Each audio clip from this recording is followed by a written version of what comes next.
Padre Fábio, há anos que eu não tinha paciência para ler um livro. Minha esposa, desde dezembro passado, passava por problemas de depressão e no supermercado eu vi o seu livro, Quem Me Roubou de Mim. O título me chamou muita atenção e confesso que comprei na intenção de que ela fosse ler. Graças a Deus, a depressão dela está indo embora.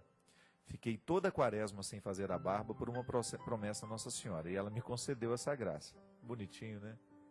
Ficou sem fazer a barba para trazer alegria para a mulher. E dia a dia eu pude sentir a melhora dela. O livro estava ali na cômoda, um tempão, junto à Bíblia, e na semana passada comecei a ler um pouquinho toda noite. Leitura que me fez ver as coisas de um ângulo diferente e de maneira mais clara. E posso dizer, padre, que é uma leitura indispensável a todo ser humano. Um grande abraço, Moacir José Silva. Muito obrigado, Moacir. Eu também acho que é um livro que pode ajudar muito, porque todos nós, de alguma maneira, somos um pouquinho roubados, né? Roubamos e somos roubados. É impressionante o quanto é difícil a gente estabelecer o limite. Quanto é que do meu território eu vou conceder que o outro possa entrar e tomar posse? Porque amizade, relacionamento é sempre isso. É a autorização de que o outro entre na nossa vida. E nem sempre o outro entra com responsabilidade. Eu encontro muita gente machucada pela vida, justamente porque uma outra pessoa entrou no seu território de maneira desrespeitosa. Machucou, jogou ali o seu lixo e depois foi embora. Só que com um detalhe: levou embora daquela pessoa toda a força que ela tinha para os seus recomeços. Isso é sequestro da subjetividade. Quando a gente passa por uma experiência de afeto em que o outro torna-se o proprietário das nossas decisões. Quando a gente se torna incapaz de decidir. Quando toda a minha vontade fica nas mãos do outro. Quando o outro começa a ter tanta ascendência sobre mim, a ponto de me impedir de tomar as minhas decisões. Todos nós enfrentamos isso, minha gente. É um desafio muito grande. Pai e mãe, né? Na relação marido e mulher, na relação com os filhos. Educar o filho para ser livre é um desafio muito grande. Educar um filho para que ele aprenda a ter autonomia. Né? Autonomia é um processo difícil da gente chegar. Na vida, a autonomia não chega facilmente, não. A gente precisa lutar. Mas essa autonomia, ela também não pode ser interpretada como libertinagem. Agora ninguém manda em mim, eu agora não tenho mais regras. Não, não é assim não. É o contrário. A autonomia é o pleno conhecimento das regras. É o ser humano situado no contexto de regras e possibilidades. É interpretar a regra como um caminho seguro para o meu agir. Autonomia é isso. Quando eu vou tomando posse de mim, eu vou tomando posse do que eu posso, né? Do poder, e tomo posse daquilo que eu não posso também. Eu sei quem eu sou. Não sou uma ilusão. No livro a gente trabalha esses conceitos, né? Ser pessoa, a filosofia nos ensina, sobretudo no contexto judaico, e depois a antropologia cristã vai aprofundar isso. Ser pessoa é a gente estar sobre esses dois pilares. Eu tenho posse de mim e depois me disponho ao outro. Eu sou dono de mim. Eu tenho cada vez mais um controle dos meus afetos, das minhas reações. Eu tenho um conhecimento da minha realidade, do meu contexto. Eu sei de onde eu nasci. Muitas vezes eu sei interpretar o momento de hoje a partir do meu passado. Eu tenho uma visão mais ampla sobre mim. Eu sei por que às vezes eu ajo dessa ou daquela forma.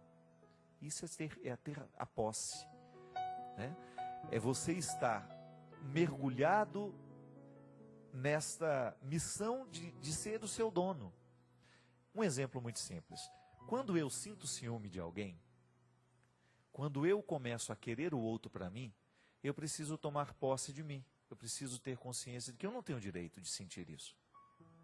Eu não tenho o direito de agir na direção do outro tomado por esse sentimento de posse. Sabe por quê?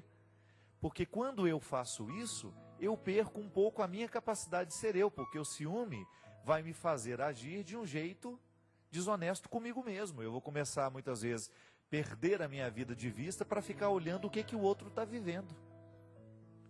Toda vez que eu tomo consciência de um defeito meu e começo a trabalhar para superá-lo, de alguma maneira eu estou tomando posse de mim, do meu território. E quando eu luto para que esta tomada de posse seja cada vez mais um processo constante, eu vou acelerando então este primeiro pilar do conceito de pessoa. Eu me possuo. Você se possui? Essa é uma pergunta difícil de ser respondida, né? Você já se possui? Você já tem conhecimento das causas do seu agir? Por que você é tão ciumento? Por que você é tão aborrecido? Por que você é tão orgulhoso? Você é mentiroso? Por que você mente tanto? Ninguém é mentiroso por acaso. Veja bem, tomar a posse de si, você já se possui, é estar consciente de tudo isso. É claro, gente, nós nunca vamos ter consciência plena das coisas, mas é uma maneira muito interessante da gente controlar o nosso temperamento. Quando você sabe que você é nervoso demais, você precisa conhecer onde é que está a causa deste nervosismo. São as inseguranças? Você tem medo de que alguém saiba mais que você? Em um determinado momento da sua vida você foi humilhado? Ou alguém mandou muito em você e agora você quer mandar em todo mundo? Volto a dizer, ninguém é por acaso. E quando a gente vai mergulhando neste autoconhecimento, a gente vai tomando posse da propriedade, né? Como se a gente fosse passando a nossa escritura para o nosso nome, não é? O território é seu, mas você ainda não tem a escritura. O autoconhecimento, o esforço que você faz para se conhecer ao longo da vida, é uma maneira de passar a escritura para o seu nome. Aí tudo bem, você só pode dar para o outro aquilo que é seu. Como é que eu vou me dar como pessoa se eu não sou meu? Se eu ainda não sei me controlar, se eu ainda não tenho equilíbrio nas minhas ações, se eu ainda sou um potro, né, sem doma, como é que eu vou me doar ao outro? Como é que eu vou dar o amor ao outro se eu ainda não tenho o meu próprio amor? Se eu ainda não me amo, se eu ainda não me respeito, como é que eu vou amar alguém? Como é que eu vou respeitar o outro? E aí entra a grande questão. O conceito de pessoa nos ensina: só pode dar-se ao outro aquele que já tem o que se é. Aquele que se possui pode se dar ao outro. E aí, gente, nós vamos entender por que que você vai encontrar algumas pessoas pela vida tão generosas, tão livres, tão capazes de amar sem exigências. Porque elas já se possuem. Elas já perderam essa bobagem dessa vaidade, da autoimagem, dessa coisa, o que os outros estão pensando de mim, né? O que os outros estão achando a meu respeito? Já passou essa fase. Ela já está se lixando para isso tudo. Para ela importa o que ela é, o que ela sabe de si mesma, o que ela já conseguiu no seu processo humano. E aí você vai entender uma doutora Zilda Arnes, uma mulher que morreu lá no Haiti se doando. Diz que o filho dela, né, antes dela viajar, falou: mamãe, não vai não, a senhora está tão cansada. Diz que ela sorriu para ele e disse: meu filho, como não vou?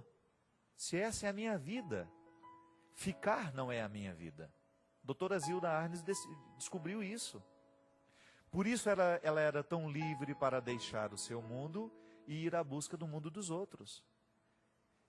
Ela já tinha criado tudo que tinha que criar, já tinha dado finalidade a tudo que ela precisava encaminhar. A família já estava encaminhada, ela foi se dedicar à caridade.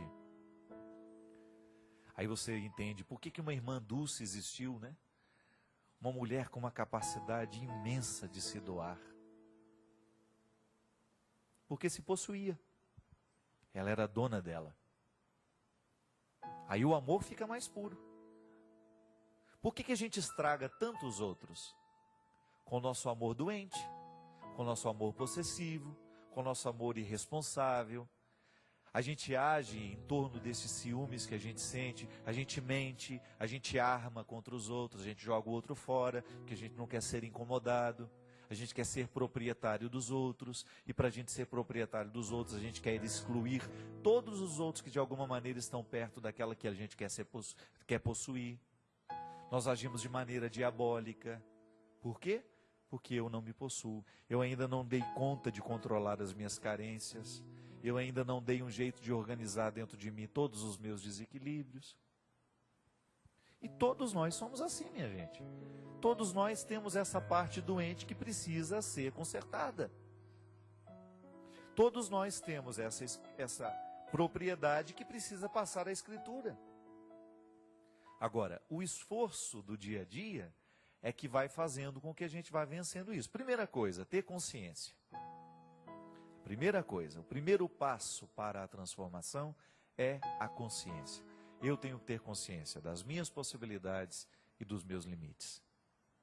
E quando eu me torno consciente do que eu tenho de bom e do que eu tenho de ruim, eu vou investir um pouco mais para multiplicar a minha parte boa e vou fazer um esforço para neutralizar a minha parte ruim.